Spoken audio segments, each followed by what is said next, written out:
পথসভা। এই পথসভায় আল্লাহ পাকের মহিমা ও করুণায় আমার এই আপাম জনগণের জনস্বার্থে জনসেবার খাতিরে দু চারটি কথা বলার জন্য আপনাদের সামনে আমি দাঁড়িয়েছি। আমি এদেশের কোনো এমপি নয়, আমি এমপি হতে চাই না, আমি নেতা হয়ে চেয়ারে বসতে চাই না। আমি আদর্শ দিয়ে আপনাদের ভালোবাসা পেয়ে মানুষের মতো মানুষ এবং সমাজের মতো সমাজ গড়ার লক্ষ্যে আপনাদের সামনে আমি দাঁড়িয়েছি। এই পর্যন্ত এই শরীয়তপুর 3 আসনে ভাগা ভাগা নেতারা বিভিন্ন ধরনের প্রলোভন দিয়া আপনাদের কাছ থেকে ভোট অধিকার আদায় করে তাদের ওয়াদা তারা ভঙ্গ করে দেয়। আমাদের প্রবীণ নেতা আলহাজ আব্দুর রাজ্জাক ভাই আওয়ামী লীগ থেকে পর কয়েকবার নির্বাচনে পাশ করেও স্থায়ী কমিটির সদস্য হয়েও বাংলাদেশের সুনামধন্য একজন পানিমন্ত্রী হয়েও আমাদের শরীয়তপুরের যথাযথ পরিমাণ কাজ করতে পারেন নাই, ব্যর্থ। কারণ এই শরীয়তপুরের মাটি আওয়ামী লীগ তথা বিএনপি জামাত শিবির কোন দলের দিকে তাকায় নাই, শুধু তাকিয়েছে আব্দুর রাজ্জাক ভাইয়ের চেহারার দিকে।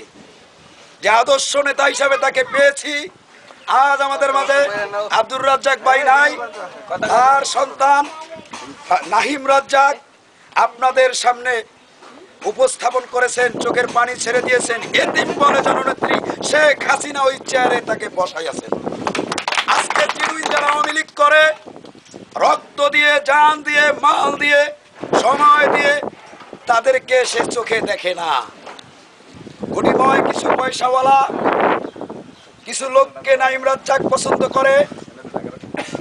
আমি অনেকবার তথ্য পেয়েছি ইন্টারনেটের মাধ্যমে যে নাহিম রাজ্জাক চলাফেরা এখন অন্য কায়দায় চলতেছে। আমার বিশ্বাস, দৃঢ়তার সাথে বলতে পারি, রাজ্জাক সাহেব পাস করতে পারে, কিন্তু সিলেকশনে নাহিম রাজ্জাক এমপি কিন্তু ইলেকশন হলে এমপি হতে পারে না। আমার এই বাংলা তথা টেকনাফ থেকে তেতুলিয়া একজন নেতা যাকে সবাই দাদাভাই বলে, সেও অযোগ্য বলে আল্লাহ পাক তাকে নিয়ে গেছেন গাড়ি অ্যাক্সিডেন্টে। এখন বাংলাদেশের যোগ্য নেতা, সভ্য শান্ত আদর্শের সৈনিক জিয়াউর রহমানের আদর্শে গড়া, তার চেহারা দেখলে ভালো লাগে, তার আদর্শ দেখলে ভালো লাগে, একটা গরিব ঘরের সন্তান যার আদর্শের ভিতরে কোনো মলিনতা নেই, শফিকুর রহমান কিরণ। দুর্ভাগ্য বিষয়, যদি এই শরীয়তপুরের 3 আসনের সর্বস্তরের জনগণ এই শফিকুর রহমান কিরণকে একবার চেয়ারে বসাইতে পারে, তো শরীয়তপুরের কালার ডিসকালার করার জন্য, শরীয়তপুরের উন্নয়নমূলক কাজ করার জন্য যোগ্যতা আল্লাহ পাকের তরফ থেকে সে পেয়ে যাবে। আমি আরো বলতে চাই, সে এমপি না হওয়ার পরেও এবারে মুরকাল আছে